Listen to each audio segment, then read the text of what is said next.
So, although I mentioned this last night at services, and I'm only going to say this like really quickly,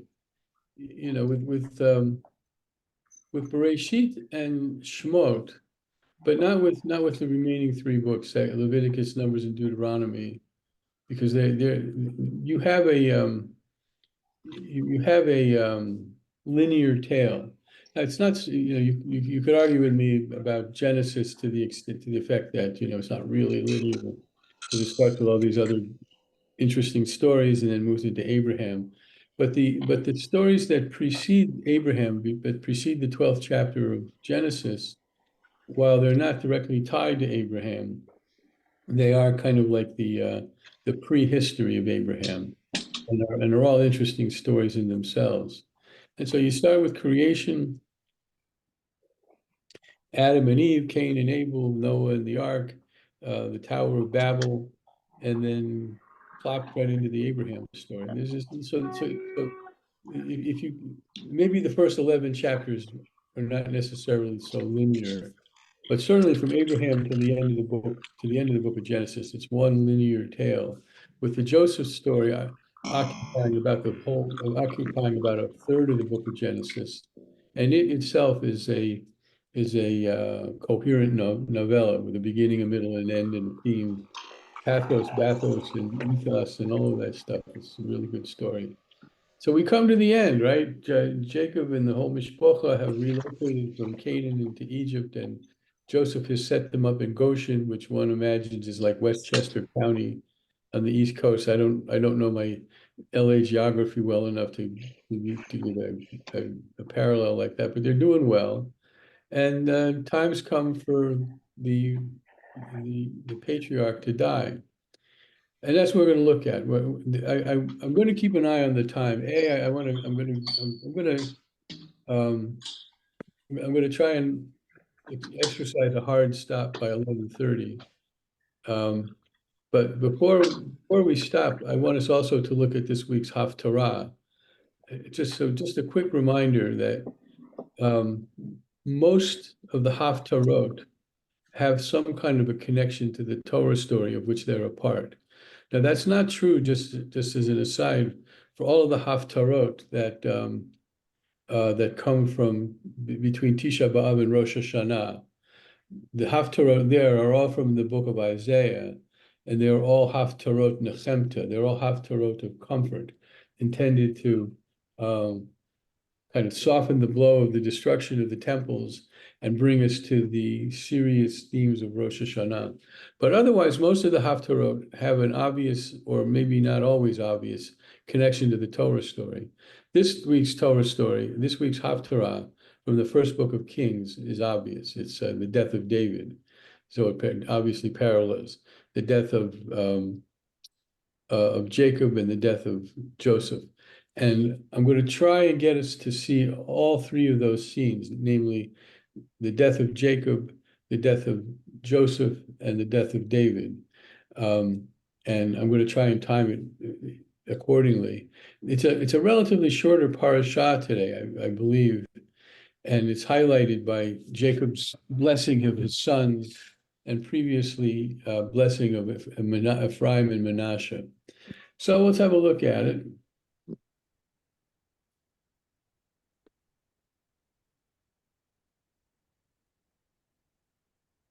There we go. I was looking ahead.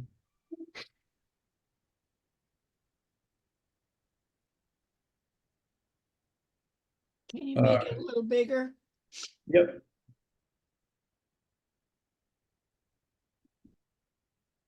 Great, thank you.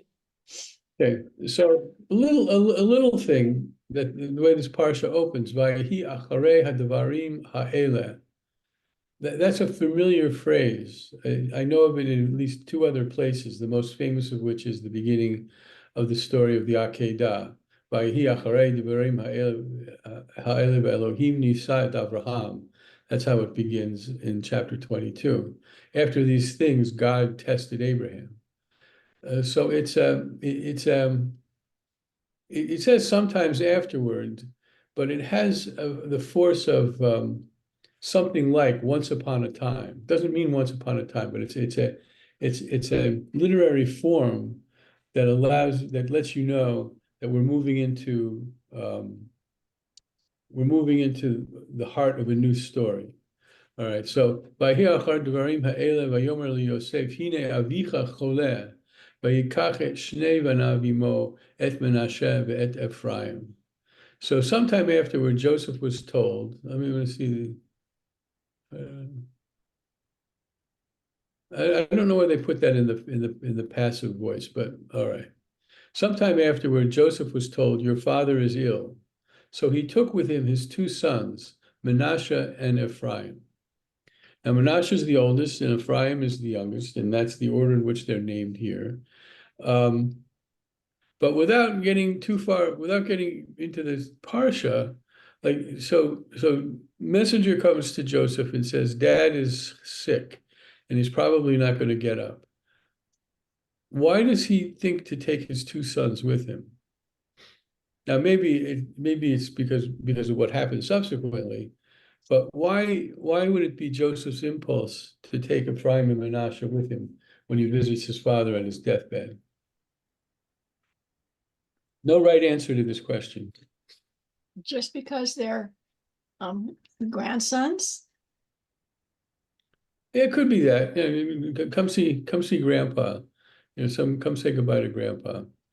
Now it's the opportunity for an interesting scene here, which I'm going to ask you to help me speculate in terms of Joseph, Ephraim, and Menashe, but especially Jacob. When Jacob was told, your son Joseph has come to see you, Israel summoned up his strength and sat up in bed. Now note, this verse addresses Jacob by both of his names, right? Yaakov and Yisrael. What might again, it's a question about the literary nature of the pasuk. What might be the literary force of that?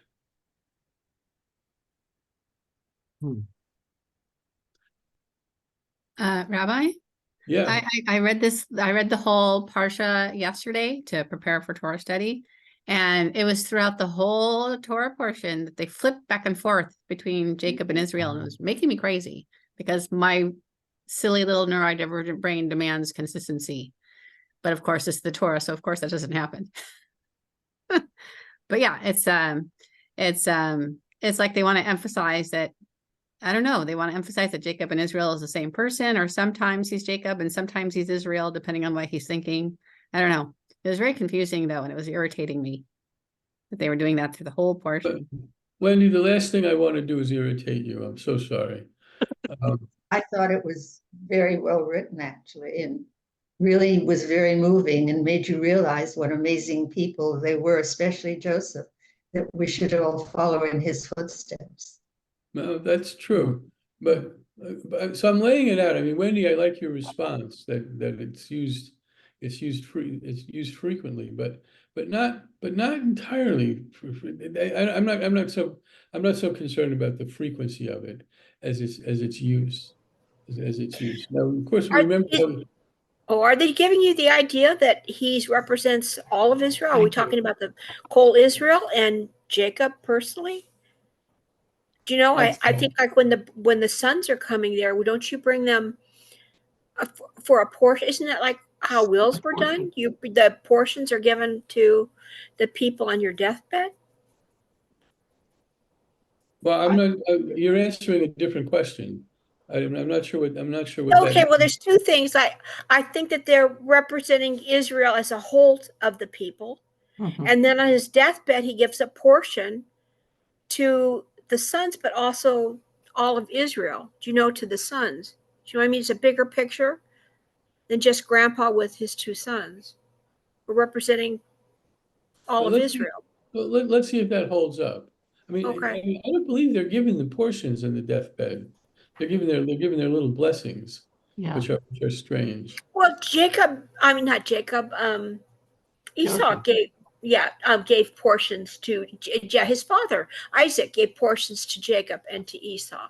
You know, and I know like the scene of Queen Elizabeth dies, and where's her ring gonna go to give off a portion? They declare their Well, first of all, I'm not sure that Isaac gave actual portions It was a to his blessing. sons. But But wasn't the blessing like a portion of what he had to give? Didn't he have so many blessings to give? No, He didn't just give out blessings to I think everyone. well, the first of blessings all, were I'm not sure. blessings. I'm not sure how sidebarred I want to get on this. Oh, okay. What Isaac gives to Jacob is the covenantal blessing. Thank And you. once he realizes he's been fooled, he gives something very inferior to Esau. But and I mean I'm not gonna I'm not gonna scroll through to look it up, but it's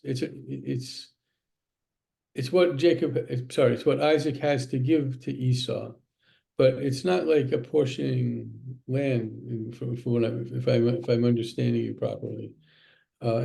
Christine? To me, it's like passing the notion of leadership to the grandsons and saying, look, you represent the whole people.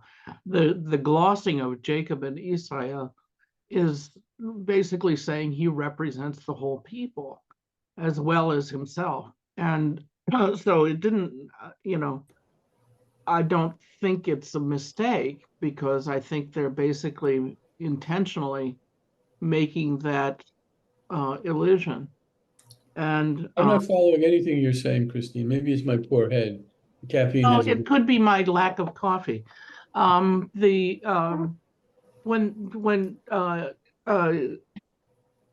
Israel and Jacob are merged periodically, that's basically saying that yes, like Gail said, it's a notion that they are representative, that the people are sometimes embodied in a person and sometimes not. But also the bringing of the grandsons is sort of like passing the baton rather than an inheritance. Exactly. Yeah, Yes. it's basically the leadership issues are basically, that this is the line and that the grandsons are included in it. Okay, so Joseph is anticipating that. But Yeah.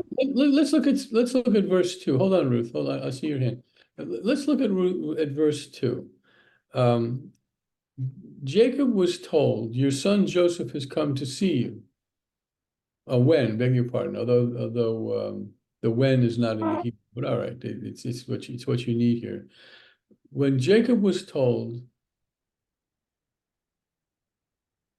your son Joseph has come to see you, Israel summoned his strength and sat up in bed.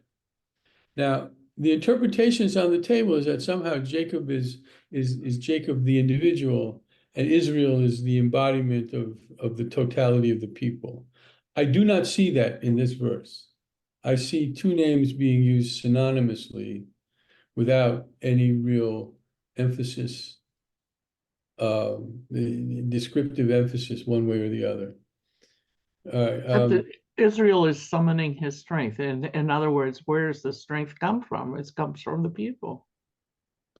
That's very midrashic. I don't see it in the plain meaning.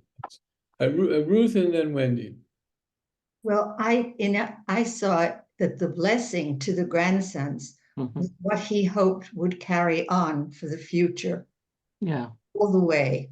I mean, not just for this generation, the next generation, up and down, but still, in the long run, the blessing was to the grandsons. Whereas later we see, and we're not there yet, is when he apportions things to the 12 sons. And it's so interesting. Some are good and some are not bad. And this is where you said, Rabbi, also, I don't want to get ahead. We see that Judah is going to be an important part as opposed to others. But I do see a real difference between the blessings and the bequests. That's all. Yes. Okay. Wendy? Well, my thoughts regarding going back and forth with Jacob and Israel is that, in the past with royalty, they would often use the royal we, and I'm wondering if Israel is like a royal we for Jacob.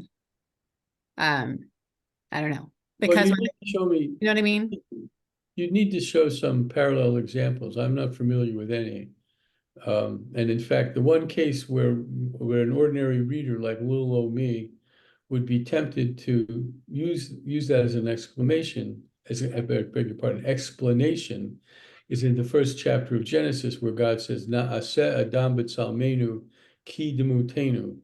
Let us make man in our image after our likeness. So you say to yourself, well, he's employing the first person plural, right? Let us, we, and that would seem much like, the famous quote from Queen Victoria, right? We are not We are amused. not amused. But according to interpretation that I follow, because he did a lot of work, John Levinson, in that place, God really is talking to some other being. That the theology in the first chapter of Bereshit is not yet a fully cognized monotheism. So just to say the royal we here, you need to verify it some way, and I'm not seeing it here. Let's not get too bogged down in this. I do want to get to the Haftarah. So he brings his son, and he gets up, and Jacob said to Joseph, El Shaddai, who appeared to me in Luz, in the land of Canaan, blessed me and said to me, I will make you fertile and numerous, making of you a community of peoples, and I will assign this land to your offspring to come for an everlasting possession. One piece that's interesting is the employment of the term El Shaddai, which is it's used in the book of Genesis, although not as frequently as one would think when God talks to Moses at the burning bush and says, you're going to get to know me by my name Yahweh. Those guys knew me as El Shaddai. And so you go back to the book of Genesis and try to find instances where God is referred to as El Shaddai, and it's there, but God is also referred to as Elohim and Yahweh. So somehow the author of that text in Genesis was saying something that for some purpose that wasn't true actually in the book of Genesis. But here he's saying El Shaddai. El Shaddai appeared to me in Luz, and he made this promise to me. And now, V'ata shnei b'necha noladim lecha be'eretz Mitzrayim ad boi alecha Mitzrayima lihem Ephraim u'Menashe ki Reuven u'Shimon yihiyu li. Now this is interesting, and this I want your help with. Now your two sons who were born to you in the land of Egypt before I came to you in Egypt shall be mine. Ephraim and Manasseh shall be mine no less than Reuven and Shimon. So what's he saying? And why is he saying it? What's going on here? What is he doing? And sons are going to carry on the tradition. Sounds like he's adopting them. It sounds like he's adopting them, Mhm. or at least in some way or other claiming them as his own sons, no less than Reuven and Shimon. Joseph, they're not your boys no more. They're mine. Mhm. That's one way of looking at it. But progeny born to you after them, well, then the next thing after shall be yours, they shall be recorded instead of their brothers in their inheritance. So we'll leave that verse alone. What is he doing? And why is he doing it?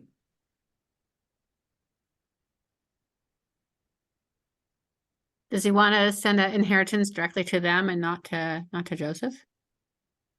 I'm I not sure. what it said later. I'm not sure that Joseph doesn't receive an Yeah, I don't inheritance. remember. I can't answer that, but Doesn't it I should be multiply, able to, but I can't. essentially multiplies Joseph's inheritance by Yeah. giving them 3 portions Mhm. equal, Yeah, right? right. So Jacob, I mean, Jacob's whole life has been one of a kind of a trickster, right? He's kind of a trickster. He's making a pot of lentil soup, and he's humming old Israeli folk songs, and Esau comes home and he's just come back and he's cold and tired and probably left a deer outside the house, and he says, "Give me some of that soup," right? And Joseph says, "What?" I'm sorry, not Joseph. Jacob says, "What? I'll give you that soup if, You give me your Mhm. Give me inheritance. your inheritance. but not the inheritance. You give me Birthright. birthright. Whatever the birthright is, it might be inheritance. And Esau says, "Oh darn, okay, what do I care about the birthright? I'm starving and I'm hungry." So that's the one time. The second time, obvious. Well, what's the first time? The very first time we see Jacob as something, I can't think of a good word, but I'll use the word trickster. The birth scene, right? When they're born, they're twins, right? And they come out, and Esau comes out first. Now I don't know much about the birthing of twins, but there's usually a period, right, of some minutes anyway before the second twin comes out. Mhm. But in this scene here, they come out. Jacob is doing what? He's holding on to Esau's heel Yeah. for dear life, which is why he got the name Yaakov. The word Akev means heel. He's a heel grabber. He's a heel grabber. So he's grabbing onto Esau's heel. He steals the birthright. He steals the blessing. He and there's a little bit of thievery involved when he's up there in the old country coming back with wives. And now, and then of course his parenting. I forgot about his parenting. The way he favors Joseph. Joseph, because he's Rachel's son. He's all over the place in ways that are sometimes dishonorable and sometimes puzzling. And we're going to see what the puzzlement is here. But now this may not be. Wendy, I see your hand. This may not be puzzling so much as I don't remember who said this, but Jacob is basically tripling Joseph's inheritance by bringing in two as if they were as if they are Jacob's sons. Wendy? Well, as any parent knows, babies have zero hand strength, hence the term "steal candy from a baby." So it would seem to me that the whole story of Jacob grabbing Esau's ankle in birth is more metaphorical than anything else. And it's I see it as foreshadowing, not something really a baby can do, is grab anything. Right. But You're probably, I mean, that sounds like you know what you're talking about, which I do not, but this is fiction, right? Writers can do many whatever. things that Yeah. don't happen in real life.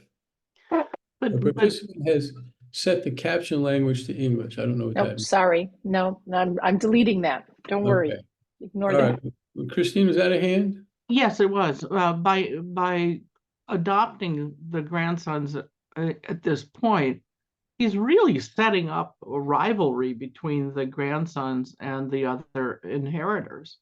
I mean, he's really driving a wedge between the people who were born in Egypt and those who were born in Canaan. Yeah, but And we I don't know whether or not that's an intentional wedge or whatever, but it certainly is not designed to create goodwill among the survivors. Right. Well, also, he may have felt guilty about what happened to Joseph, and this was part of his way of compensating, putting everybody on the same level. Uh-huh. Or maybe there was no motive at all, and we're constantly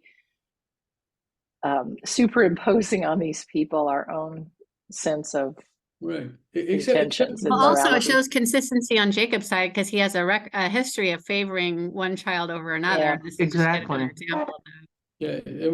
Yeah, I mean, we can see a pattern here, so I'm not sure that this is out of the blue. We see that this is a pattern of Jacob, which by the way, I suppose I maybe you don't need to continually point out, but this is a book whose author is conscious of the elements of writing. This is Jacob is a fully fleshed out character. Judah is a fully fleshed out character.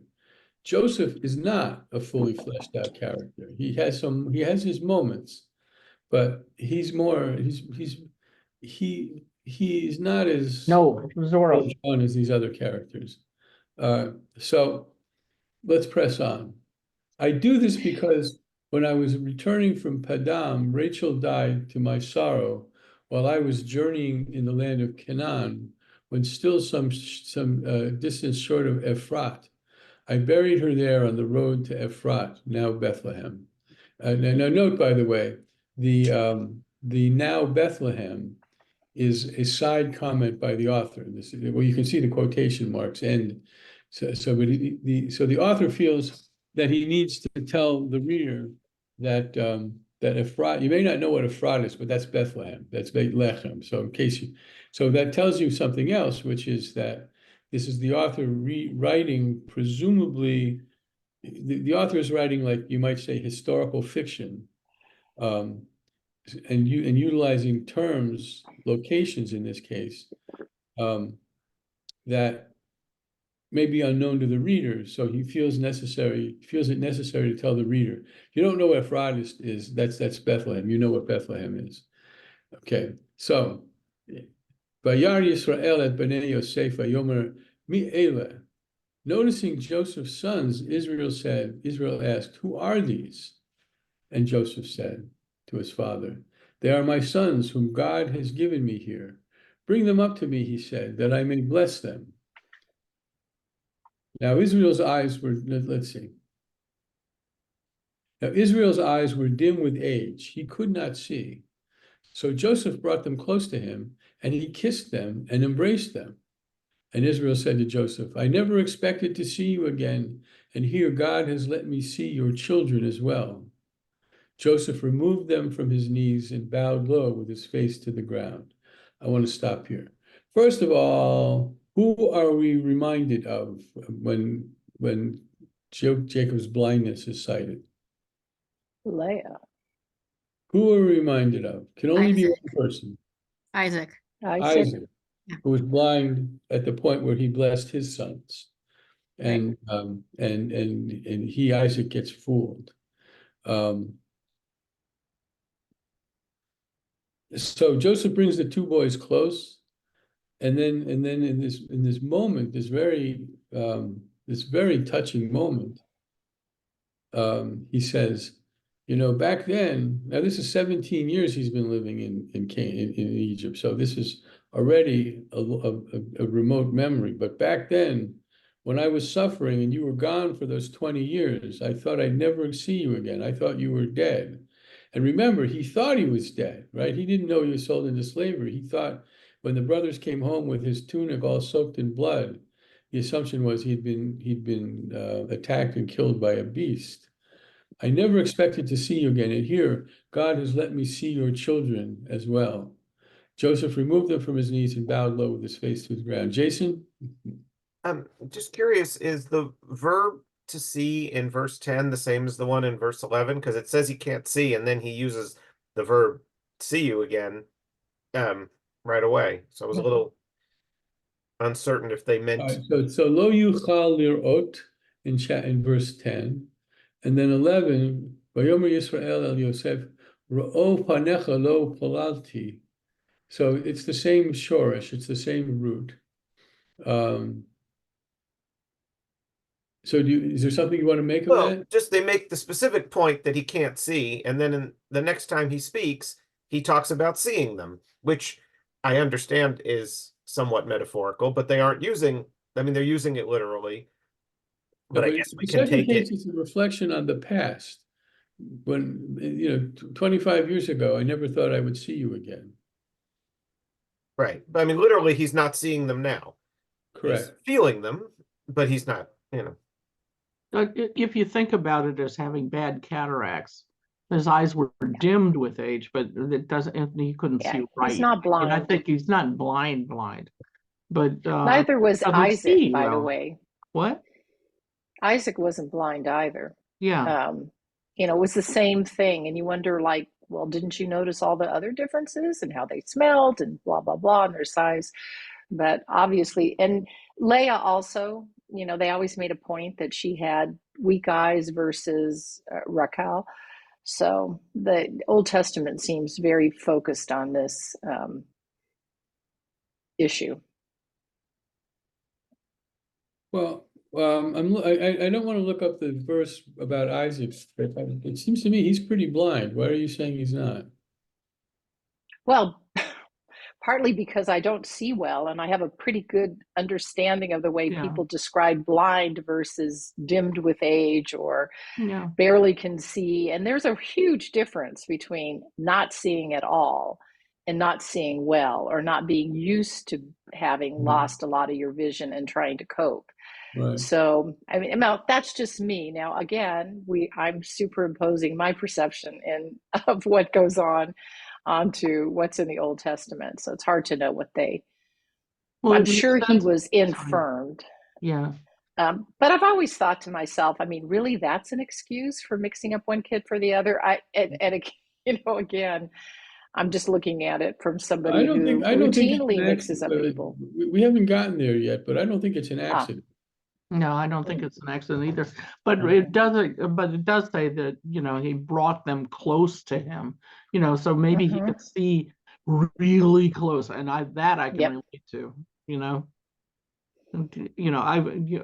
without my glasses, I wouldn't let me drive, that kind so Yeah, but it wouldn't That's make you good to know. blind. it wouldn't make me Yeah. blind, but I certainly could not see in the sense of Yeah. everyday life.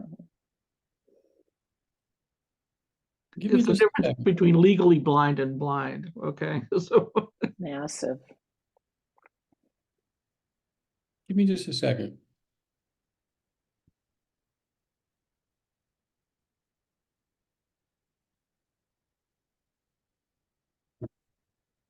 It's an easy distinction to make. Just put a blindfold on and try cooking dinner, and then you'll know there's a difference between having some vision and having no vision. it The might no vision improve is my no fun. cooking. Okay, so here's the text. Here's the text. Vayhi zaken Yitzchak v'tichhena einav meiraot vayikra et Esav beno hagadol vayomer elav beni vayomer elav hineni. So there's a little bit going on here, and I'm not going to dwell on it. But let's see how this compares. So the Einei Yisrael kavdu mizoken lo yuchal lirot. So Israel's eyes were they're translating it dim with age. He could not see, as compared to when Isaac was old. Ki zaken Yitzchak, when Isaac was old. Vatichena einav. Now, it's a different verb. Vatichena einav meiraot. They're translating it as too dim to see. So in both cases, it does not appear to imply total blindness. But in Isaac's case, his blindness is of a piece with a whole series of things that have been observed by commentators going back to the Akedah as a traumatic experience.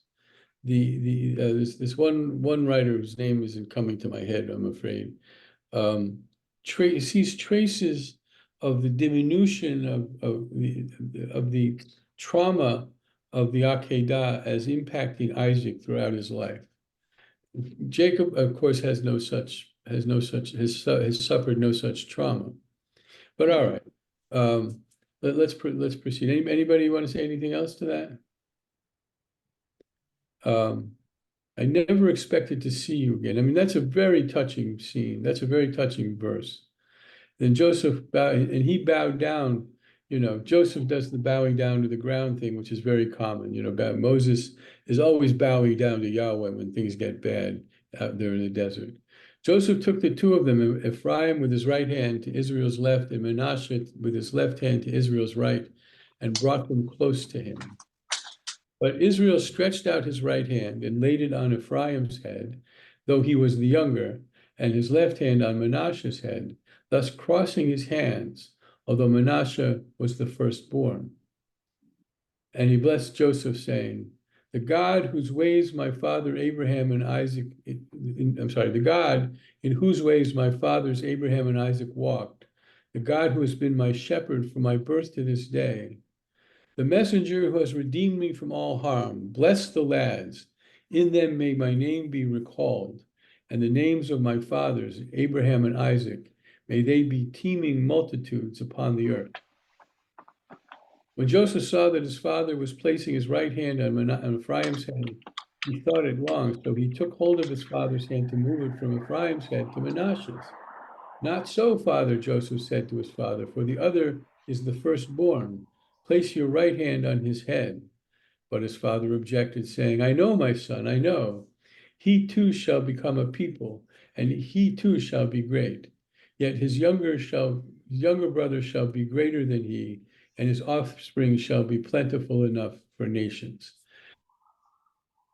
Now, what just happened, both in terms of this moment and parallel? What has just happened?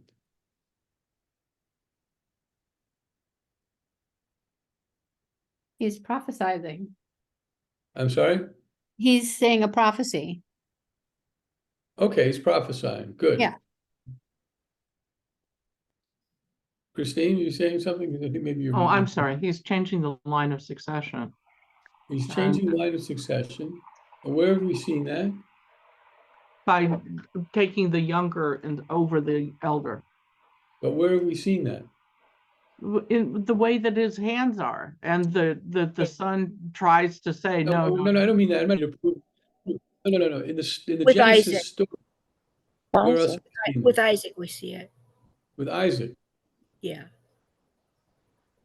It means that it doesn't necessarily go to the oldest son. It Jacob comes to the is one who's the doing. most capable, I guess, or the most blessed. Say that again. It's coming to the child that's the most blessed or the most capable, not necessarily by order of birth. Also, we saw that with Jacob too, holding on to the heel and being born. Yeah, we might be able to say that about Jacob. I mean, I think the author is, in my view, is predisposing us in favor of this little disguise that Rebecca and Jacob engage in. We feel that Esau doesn't deserve the blessing, although the textual evidence for that is sparse. You really have to look closely to see that maybe Jacob does deserve it.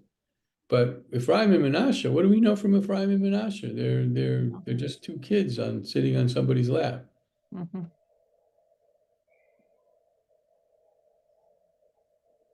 No? Well, he's asserting that he has the right to do that rather than the father. So that's interesting. And that he's just in this sense, he's saying, I'm Jacob the jokester, the trickster. I'm Jacob the guy who turns things around. And Menashe is the older, but but the I'm rules of choosing the primogeniture are not my rules. The younger is going to get the privilege over the older. That's what happened to me. That's what happened. Come to think of it, what about Ishmael and Isaac? Exactly. The rules of primogeniture get kicked out there. Yeah. Right. So maybe it's not coming from Jacob. Maybe it's coming from God. The same thing happens with David, with Solomon. All along, these are people that are blessed by God, not necessarily by their birth. Well, what's the Solomon story? Well, Solomon's not the oldest son either. David's Right. oldest Okay. son. And we're going to see that. We're going to Yeah. see. And David is certainly not the oldest of Jesse's sons either. So I'm maybe saying that the maybe succession the is whole. chosen by God, not by Jacob. There's a deeper meaning. I'm sorry. I need you to repeat that, please. I think that the successor is chosen by God, not just by Jacob because he's a trickster. I think Right. when you look at it as a whole, there's a deeper meaning there that God chooses who's going to be the leader. Well, that's A, I don't see that. B, it kind of takes away from the power of the story if it's all just God doing it. I don't like God doing it because it denies the power, the brilliance of the Choice. story. And you don't see it. I mean, where's God in the ruse that Rebecca cooks up? Where's God and when at the moment where Ephraim and Manasseh are reversed? I mean, God's Well, not there. maybe it's because if you're a person with great faith, you believe that these things came to pass because God willed that it was so, and that the ruse would have failed if God didn't want it to succeed. But you see, I mean, this in a way is a much larger conversation Mhm. about theology in general. Certainly, in some way, it's impossible to deny that God hovers over the book of Genesis. But once you get into the Joseph story in particular, God is notably absent. Mhm. God does have that moment with Jacob, but God is otherwise notably absent, except insofar as when Joseph is called upon to interpret Right. dreams, he credits God with his ability to interpret dreams. But otherwise, God is a very passive character. But what's And the the point of view a that blessing? something, go ahead. No, I mean, I'm just, isn't the whole point of a blessing that is the blessings come from are divine, that you're giving them a blessing to say that God is going to push good things your way. And I'm I'm telling you who's God, who's gonna get more of God's blessing. I mean, Jacob is saying that he knows somehow that this younger son is going to be more blessed. And blessing, by definition, in my interpretation of this book, is that it's a blessing is a divine gift, and that's who you're trying to give it to. It's not that Jacob has the power to will it personally and make one son more successful than the other. It's that their path going forward is going to be guided by a stronger hand in his view. That's a greater blessing. Well, but if that's the case, then the blessings are irrelevant. Uh, the ruse between Rebekah and Jacob and Esau and Isaac it's irrelevant. Jacob would get the would inherit the covenant irrespective of whether Isaac blessed him or not. And Manasseh, Ephraim would. Here's where I'm coming from with all this, and it's debatable. Look, it's totally debatable. I'm not telling you I got it and you ain't. Don't get me wrong here, but it's here in the two cases that I'm citing. And I'm trying to think if there's a third one that comes up. There's a kind of an agency. Jacob, rather, Isaac has agency, and that in giving the blessing to Jacob over Esau, it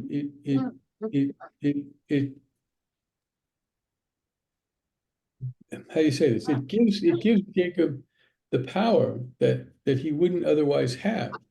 And when Esau comes in and Jacob I get these names, sorry, and Isaac realizes he's been tricked, he cannot revoke the blessing. It's That's it. irrevocable once it's been invoked. So he has to give Esau an inferior blessing, so that the agency, then there is God in all of this. All right, I grant you that because it's the book of Genesis. God, you can't get away from God in the book of Genesis totally. But my argument, and I'm telling you, it's debatable, is that there's agency involved here. And so in the case at hand, in reversing Ephraim and Manasseh, it's not Jacob noting something that is already the case, because God has already decided. It's making the case. That would not be the case if Jacob had blessed them according to their order of their age. All right, I see three hands. All right, and two of you had the courtesy to use the hand raising thing. So Melissa, Okay. Wendy, wait, So, Rega. Melissa, then Wendy, then Christine. okay. So I see Jacob as having agency. I see Abraham as having agency in terms of what happened with Ishmael. Um, but I definitely see the hand of God in the happy ending Joseph got, because what were the odds? So one is not unusual in wealthy, powerful families. Parents make choices with who's going to get the wealth of the family, and that does affect the power of the younger. so I agree with you, Rabbi, on that. But when you said that God was sort of not around much with Jacob other than in the dreams, I have a little bit more trouble with Joseph not, I'm sorry, with Joseph not having had some divine you know, intervention, because things worked out so incredibly well in a way that one could not possibly have imagined, that in turn, you know, really protected the Israelites for a long period of time in Egypt, at least until his death. So, um, but in terms of what Jacob did and making choices all along, I do think that those were his choices, and that whomever the covenant was given to was going to be the person who then had to take up the responsibility of leading the Israelites. Yeah. Also, real quick, but and then Wendy and then Christine, I'm not ignoring you. But what you just said, something that you just said, the covenant is no longer being passed on. What's being passed on is other things, but the line of the patriarchy ends with Jacob. Jacob is not passing on that blessing to anybody, interestingly. Wendy and then Christine.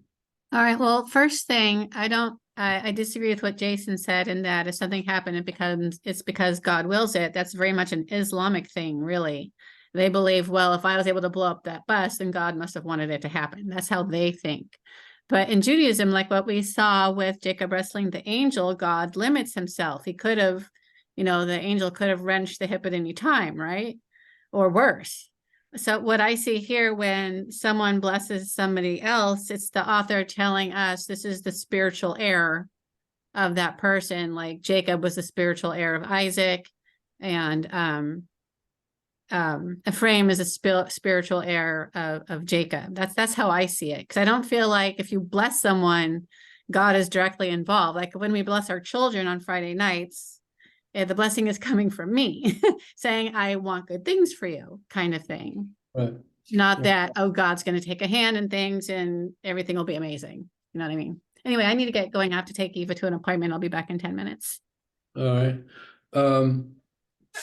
This is certainly not the time to get into a discussion of Muslim theology in particular, because I'm not totally prepared to do it. I need to do a little bit of work, but there are different strains of Islamic theology. There is the one strain that sees the entirety of all being always and ever in God's hand directly. These are a group called the Mutakalimun.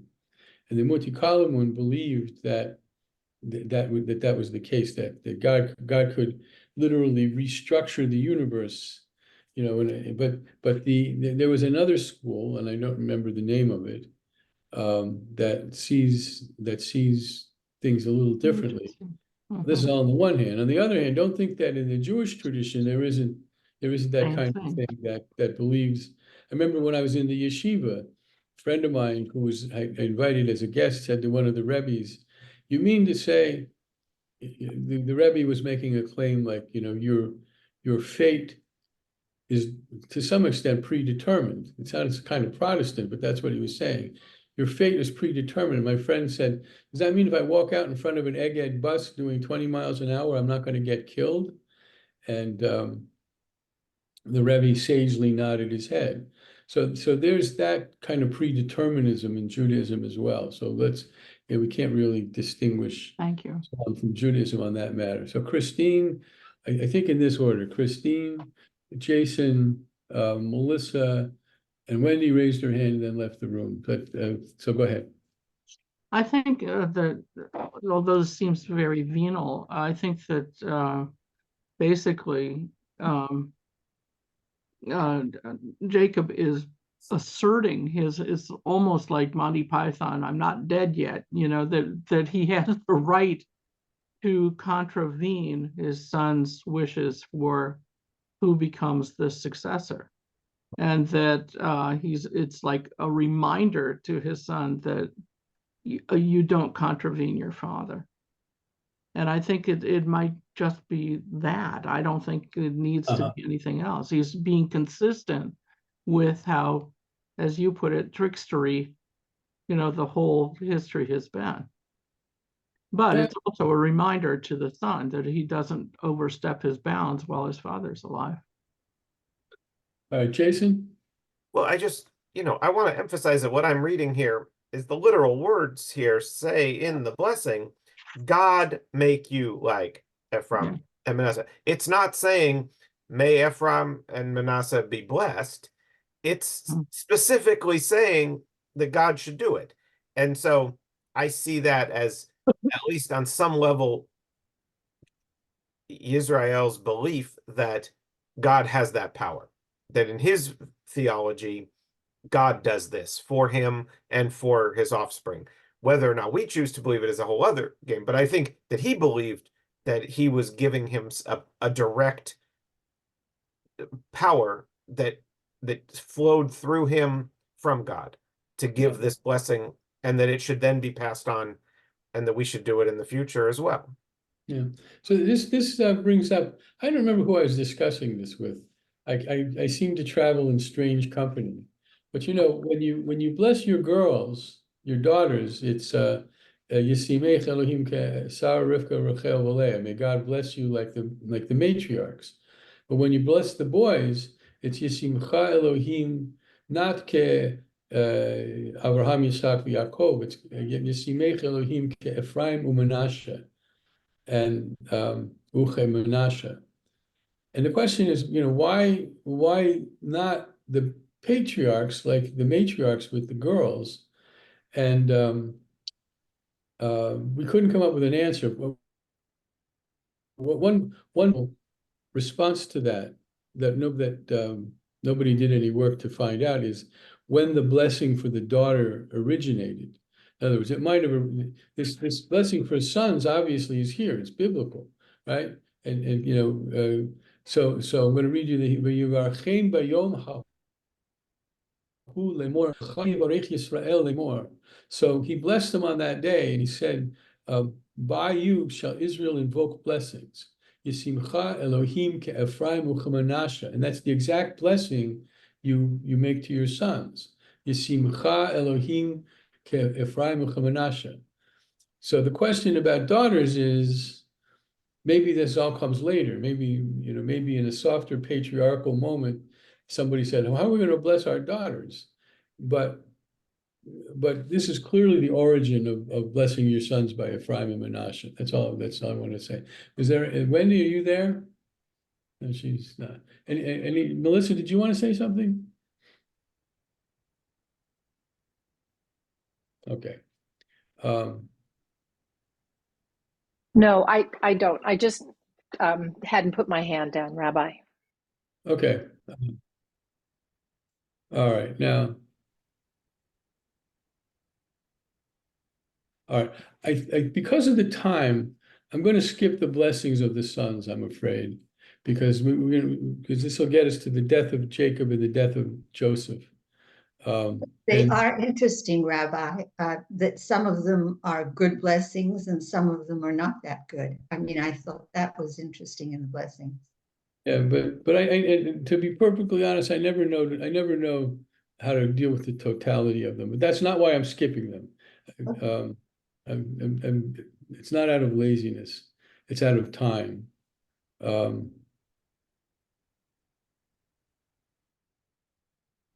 So the tribes of Israel, 12 in number, and this is what their father said to them as he bade them farewell, addressing to each a parting word appropriate to him.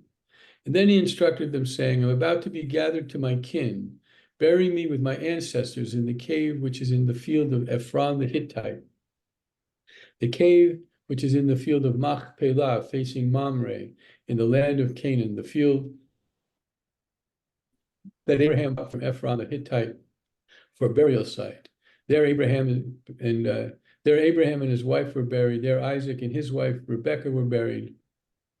There I buried Leah, I forgot that, in the field in the cave bought from the Hittites.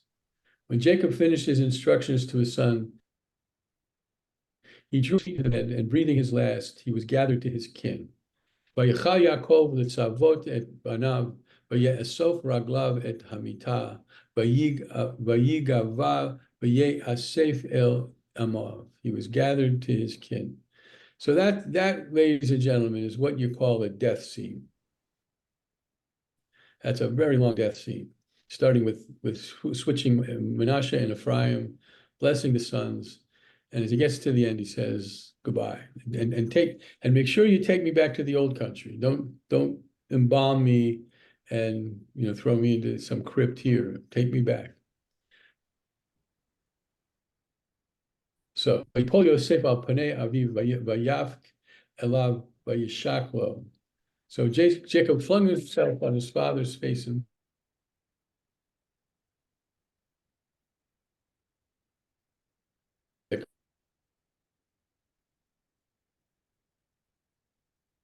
You're frozen.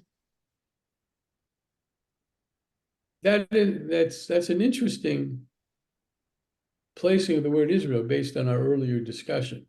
It required 40 days for such as the full period of embalming. The Egyptians bewailed him 70 days. And when the wailing period was over, Joseph spoke to Pharaoh's court, saying, "Do me this favor and lay this appeal before Pharaoh." But before I get to that, so a couple things, right? The embalming is mentioned in the Bible, and there's no Rebbe behind Joseph saying, "We Jews, we don't embalm people. We bury in 12 hours. Don't do that." So the embalming period here is quite long. And then what happens? He's mourned not just by the brothers and their families, their kids and wives, but the entirety of Egypt. Such as this is an interesting, this makes the ending of the book of Genesis, it makes what happens at the beginning of the book of Exodus that much more powerful when you realize that the father of Joseph, right, not Joseph, but the father of Joseph, that they announced some kind of mourning period of 70 days. That's a pretty long period of mourning.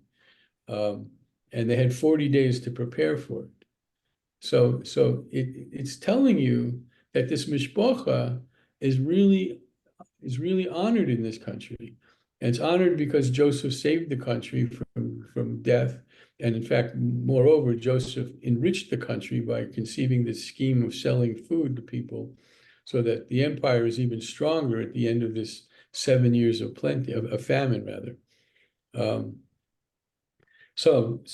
now Joseph, on the other hand, Joseph can't just say, "Pack up the bags, we're going back to Canaan." He says, "Tell this to Pharaoh," and he doesn't tell it to Pharaoh directly, right? My father made me swear, saying, "I'm about to die. Be sure to bury me in the grave which I made ready for myself in the land of Canaan. Now therefore let me go up and bury my father, and I shall return." And Pharaoh said, "Go up and bury your father, as he made you promise on oath." Okay, I got a couple of hands. Melissa? So, clearly Egypt revered Joseph so much that honoring his father, was a testament to how much they valued Joseph. I've always been really curious about, so what happened between Joseph's life and the next chapter that we'll be talking about, which is, the Jews enslaved in Egypt. And I've never seen a really good explanation of how things have deteriorated. In one sense, you don't know, right? Vayakom melech chadash asher lo yada et Yosef. There arose a new king who didn't know Joseph. Yeah. Right? So That's all you get. There's clearly a kind of there's clearly a deception happening there. I mean, we talk about this in 2 weeks. There's clearly a lie happening there.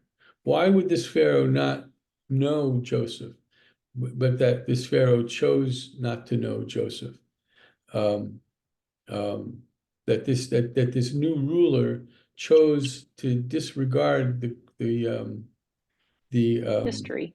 the history, the contribution that family made to the country. And of course, then, so what does this become? In the modern world, that becomes a paradigm for the Jewish fate throughout all of Europe. you know, becomes the Zionist claim that we can only be our own people, defend ourselves in our own land. And I think there's a nugget of truth to that, though that too is arguable.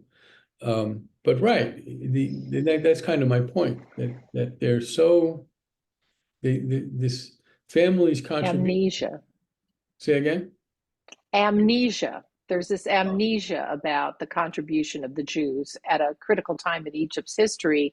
And Yeah. now all of a sudden, all of their importance and significant contributions are ignored and they're enslaved. And it is very reminiscent of certainly what we saw in the 20th century in Germany, where, you know, obviously you had a lot of very successful Jews who had contributed significantly to, you know, science and music and everything else, who were then enslaved.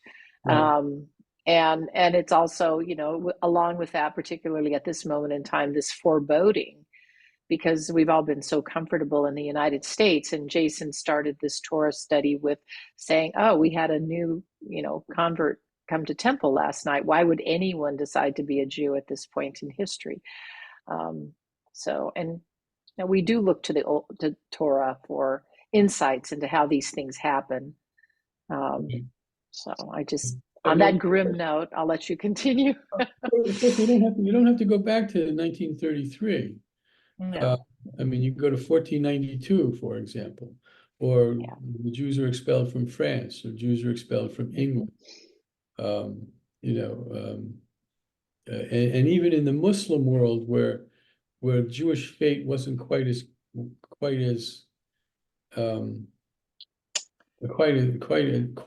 There was more acceptance of the Jews during the Muslims' control of Spain than when Catherine came around. Well, you mean Isabella? Thank you. But I wasn't referring to that so much. I mean, right. There was a peculiar in medieval Spain. There was a peculiar kind of governance that worked to have I would say the best kind of egalitarianism possible. Medieval Europe. Now that's not 20th century egalitarianism by any stretch. But what I meant was when Jews lived in Egypt, when Jews lived in Yemen, Jews lived in Morocco, state than in much of Europe, but it was not without its problems and not without its violence. For one thing, and I guess I don't want to go too far off under this, but when people like the Neturei Karta remind you that Jews lived in peace in the Middle Eastern, in the Middle Ages in the Middle Eastern countries, they never point out Christians and Zoroastrians and anybody else, but those were the three who were more or less accepted, had to accept an inferior standard of living in order to be not mistreated by the Muslims.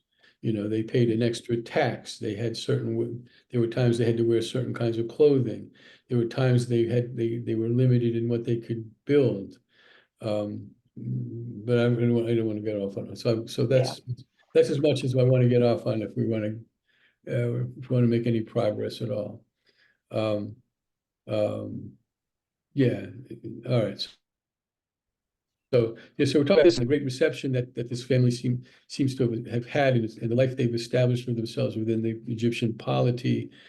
And now Jacob is gone, and he gets permission to go take Jacob back to the cave of Machpelah. So Joseph went up to bury his father, and with him went up all the officials of Pharaoh, the senior members of all of Egypt's dignitaries. It's the whole, you know, it's both houses of Congress, it's the Supreme Court, it's the entire executive branch, and the Army and the Navy and the Marines and the Air Force. They're all accompanying this guy back to the old country, together with all of Joseph's household and his brothers and his father's household. Not only their children and only their children, their flocks, and their herds, were left in the region of Goshen. There's this enormous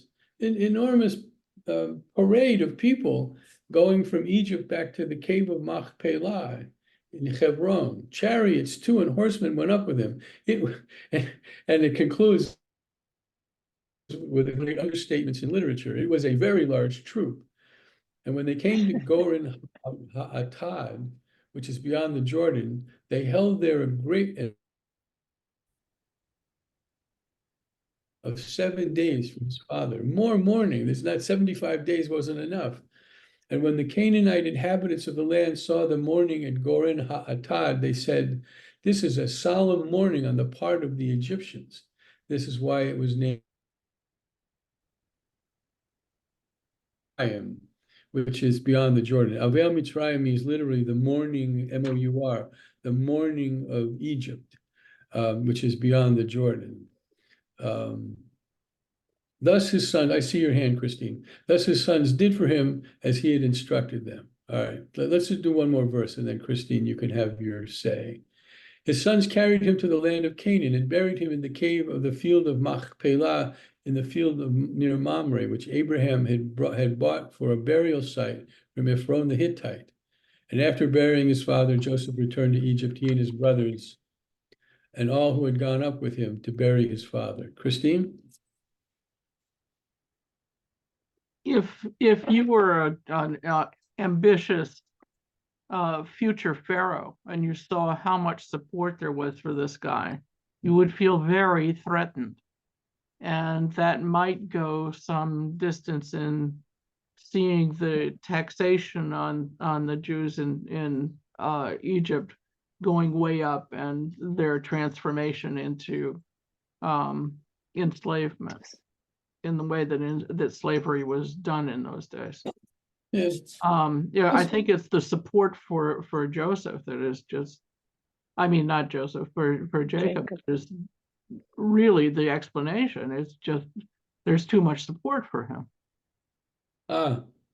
That's interesting. But I'm wondering if you aren't being a little too literal in the sense that the Pharaoh that arises who doesn't know Joseph, this may be, well, it has to be somewhere down the road because the book opens, Yeah. everybody's gone, all the kids are gone, the brothers are gone. I don't think this is the very next Pharaoh to come I always along. thought it was 200 years or like some very Oh long my period of goodness. time. Well, then that doesn't work, does it? Let's double check. Let's double check this and see real quick. My phone's about to die, but let's see. If I could do this quickly.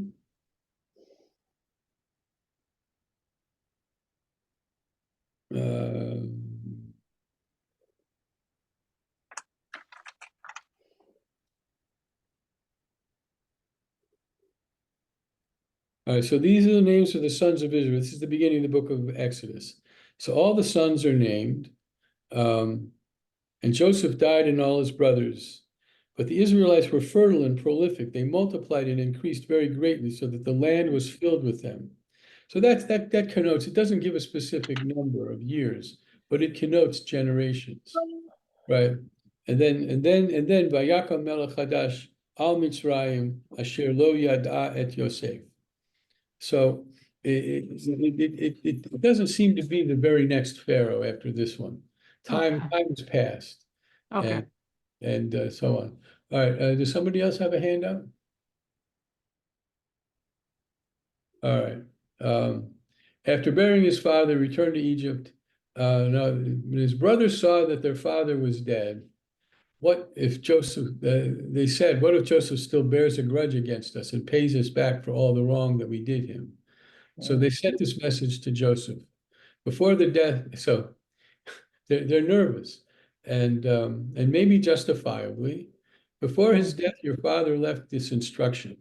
You shall say to Joseph, forgive, I urge you, the offense and guilt of those who treated you so harshly. Therefore, please forgive the offense of the servants of the God of your father's house.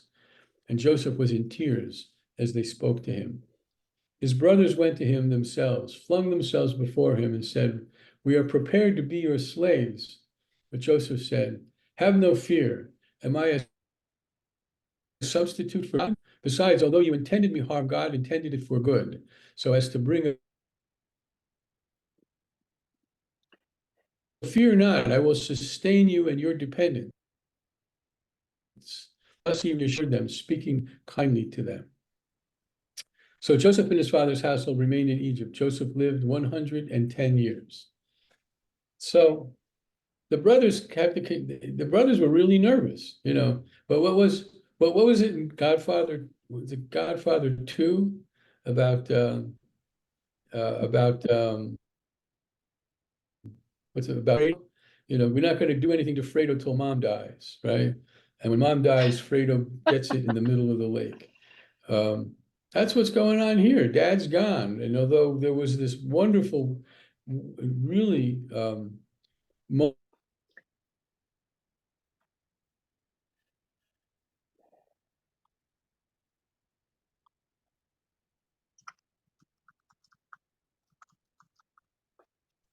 Keep cutting out, Rabbi. Yeah, it's been freezing up. Now it's long. Yeah, this is the longest one.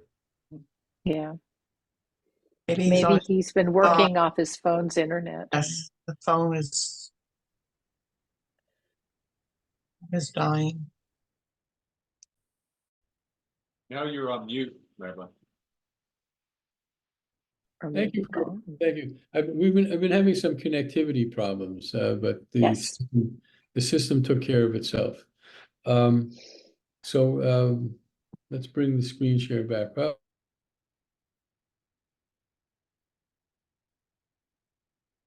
Still.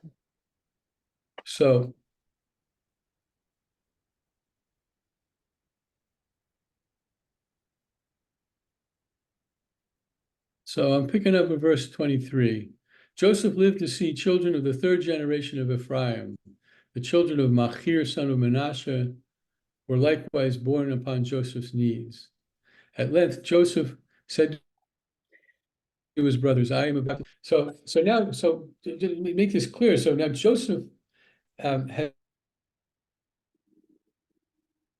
is not a brother per se. I mean, biologically he is, but in terms of his position, he's taken over Jacob's position. Joseph said to his brothers, I'm about to die. Let me see. Anochi met. Elohim pakod yifkod etchem. God will surely take note and bring you up from this land to the land promised on oath to Abraham, to Isaac, and to Jacob.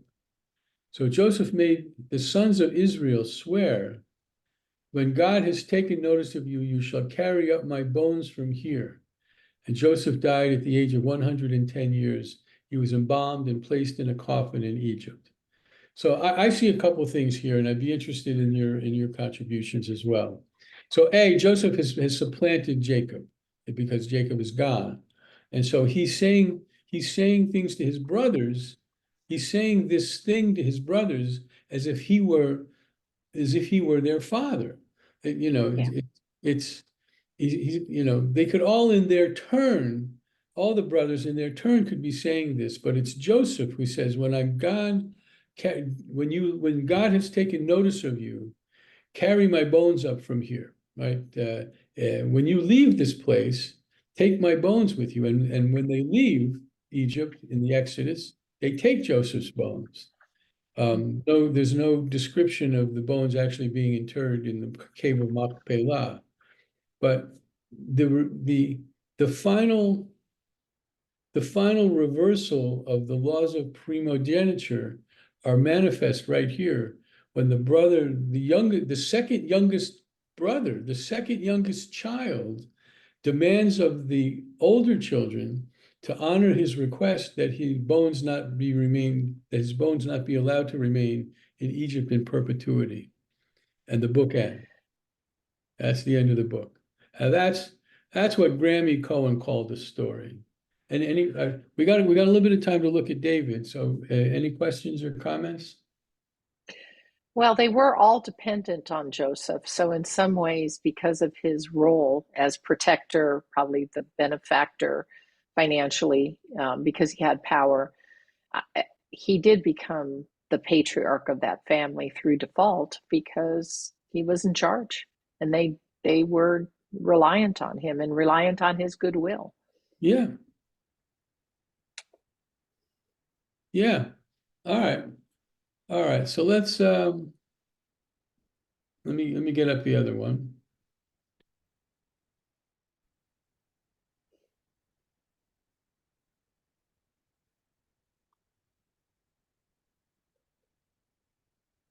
This Haftarah is pretty short. It's surprisingly short.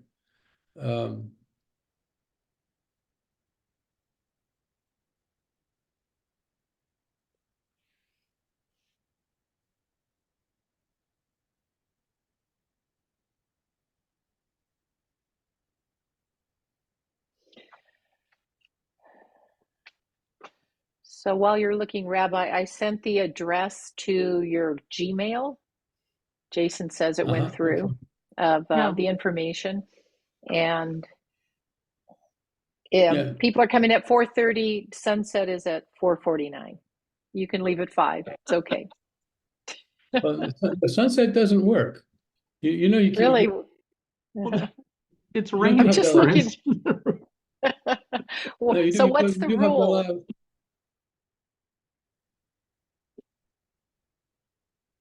frozen again. You're frozen. What is the rule? 3 stars. It's about 20 minutes after sundown. Okay. Well, you'll have time for a drink first, Or 2 or 3. or 2 or 3. Plenty of wine. Aren't you trying to spend time with your grandchildren? They can come. All right. So when David's life was drawing to a close, he instructed his son Solomon as follows. I am going the way of all the earth. I love that phrase. Anochi holech b'derech kol haaretz. Be strong and show yourself a man. Keep the charge of the eternal your God, walking in God's ways and following God's laws, commandments, rules, and admonitions as recorded in the teaching of Moses, in order that you may succeed in whatever you undertake and wherever you turn. Then God will fill the promise that was made concerning me. If your descendants are scrupulous in their conduct and walk before me faithfully with all their heart and soul, your line on the throne of Israel shall never end. It should only be, right? Further, you know what Joab now, so that's a bracha, right? That's a bracha. But now let's get down to politics. Boys and girls, let's get down to politics. It's all politics. Further, you know what, I'm going to look at the Hebrew here. Yoav ben Suruyah. God said to Joseph, the son of Suruyah, what he did to the 2 commanders of Israel's forces, Avner the son of Ner and Amasa the son of Yeter. He killed them, shedding blood of war in peacetime, staining the girdle of his loins and the sandals on his feet with the blood of war. So act in accordance with your wisdom and see that his white hair does not go down to Sheol in peace. That's a little twisted, isn't it? And you know how to do this. Make sure you guys get whacked, right? Make sure you're going to whack these guys after I die. And then this line could come right out of The Godfather because of this one name. But deal graciously with the sons of Barzillai the Gilead, for they befriended me when I fled from your brother Absalom. Let them be among those that you got to whack. You got to whack Yoav and Abner and all the, but Barzillai, the Barzillai family they're okay. You must deal with Shimi, son of Gera, Benjaminite from Bahurim. He insulted me out to Machanaim, when I'm away in Machanaim, but he came down to meet me at the Jordan, and I swore to him by God, I will not put you to the sword. So do not let him go unpunished, for you are a shrewd man, and you will know how to deal with him and send his gray hair down to Sheol in blood. So David rested with his ancestors, and he was Nice guy. The length of David's reign over Israel was 40 years. He reigned 7 years in Hebron, and he reigned 33 years in Jerusalem. And Solomon sat upon the throne of his father David, and his rule was firmly established.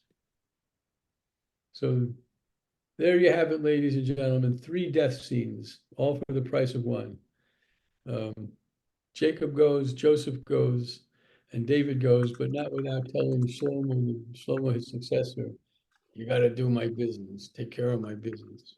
It's as if the author of Godfather 1 read this chapter before writing the script. So there you have it, and we end that journey. We end that long, fascinating, really extraordinarily well written journey of Bereshit, Yeah, and so really interesting. brilliantly written Shemot starting next week. And it's our story. It's our story, folks. Our myth, our paradigms, our models, and all along the way, as you know, I keep saying, really well written prose. Jason? Well, if you want to extend your Godfather thing just a bit, Michael is, of course, not the firstborn son or even the secondborn son. Right? And he is the one who gets to inherit the kingdom. Yeah. Because Fredo can't do it. He's too busy. He's too busy with the waitresses in Las Vegas. Sonny had a few too many holes in it. Hey, well, Donnie Baby isn't the firstborn Trump either, so Right? Exactly. maybe that's like such a frightening thought. I'll see you Oh, and They think he's God. and I'll make, speaking of godly and agency, God and agency, I'll make a decision whether we'll do the Parashat HaShavua, which is good, or if we pick up with the beginning of Shemot, because it's also good. We'll figure that out. Or maybe I'll pre-record the lesson, and then we'll set it up to go 1.5 times speed, and you can do 2 parshiot in 1 week. When are we meeting next, Rabbi? Every other week, 2 Every weeks. other week. Okay. Yeah. The 13th. Okay. okay. Any last comments? Everyone have a happy, healthy new year and enjoy your family, Rabbi. Great. Well said, Ruth. Shabbat Tov, Chag Sameach, Shabbat Shalom. Shabbat shalom. Shabbat Shalom. I'm counting on you for the candle, Rabbi. Okay. See you later, Melissa. Before we hang up, Thanks, Happy New Christine. Year, everyone. somebody's already beginning to hang. And Susie was sorry to miss it, that her kids were there, but she said she hopes you recorded, and I told her you recorded it, right? You did. So Yes. Thank you.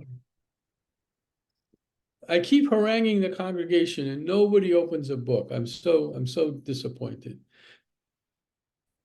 When including our adult ed program, which is going to be picking up, I haven't set the date yet, but sometime in January, we'll go pretty steadily until at least the end of May.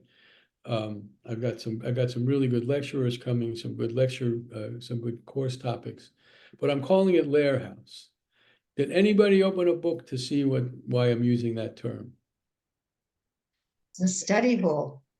I said that from the Beamer. Don't just translate it. Of course, that's what it means. It means a house of study.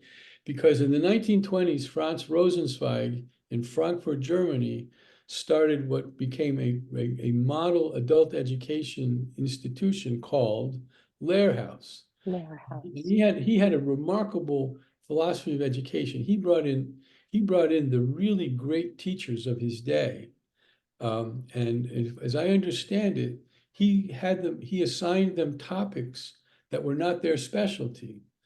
And so Uber had to teach, I don't know, modern Jewish history. I don't really know the curriculum. I have no sense of the curriculum. And the notion is so powerful that there is a Lehrhaus in LA, and there's a Lehrhaus and I opened a book, and I didn't know this till last night. I opened Google, not a book. And there's something called Lehrhaus in Boston that seems really well organized and really interesting. So we'll have our own little Lehrhaus here, based on the Rosenzweig Lehrhaus in Frankfurt. So It's sort of our version of, what is it? Was the Algonquin Round Table? Is that the best parallel? And yeah, like that. Okay, now we're done, folks. All right, Shabbat Shalom. Shabbat shalom. Bye. Hope to see Bye. people. Rabbi, can I talk to you for a moment real quick? Yeah, Yeah, about the email I sent you this morning. yeah, wait a second. Yeah, I need to talk to Wendy privately, so if you could sign off, I'd appreciate it. Carolee, Thank you. Shabbat shalom. Shabbat shalom.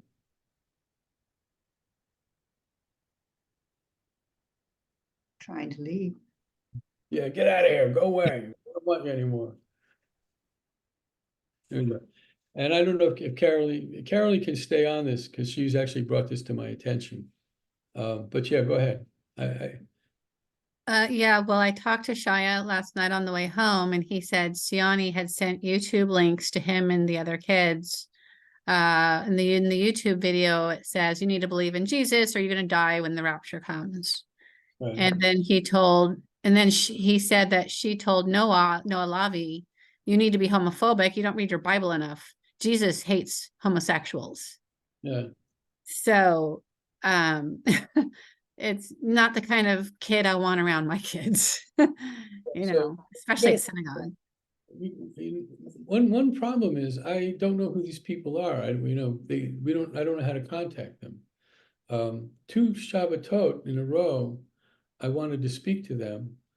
The first time 2 weeks ago, I just had some hints as to what was going on. They walked right out after the service, and I thought they were coming into the Oneg afterwards. They seemed to be moving in that direction, but they skipped out. So I'm going to have to grab them next week, and I need to do some consulting. I'm going to actually consult with my colleagues to see if they have any suggestions. But this is bad news. I mean, I'm uncomfortable telling anybody who's not like violent that they can't come. Mhm.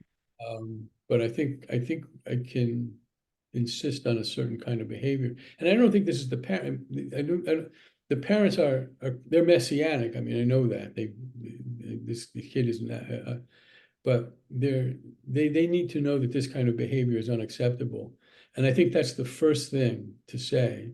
Mhm. And if it persists, then we're going to have to come up with some other solution. But I'm uncomfortable telling people they can't come. Right. It But- just makes me wonder why they come. Do they come just to stick their little troll of a daughter on our kids and try to convert our kids? Well- This is the feeling I get. I'd hate to think they're that conspiratorial. But I noticed that she was sitting with Shia last night, right? Asher, she was sitting with Asher. Asher likes her. Shia thinks he likes her because she's a girl who talks to him. That could be. I'm sorry, I got the two. They kind of dress the same. They kind of. Asher's got the big hair. Shia's got the straight hair. Yeah. In fact, at first I thought she wasn't there last night till I saw that she was, because they usually the They're three sitting. together.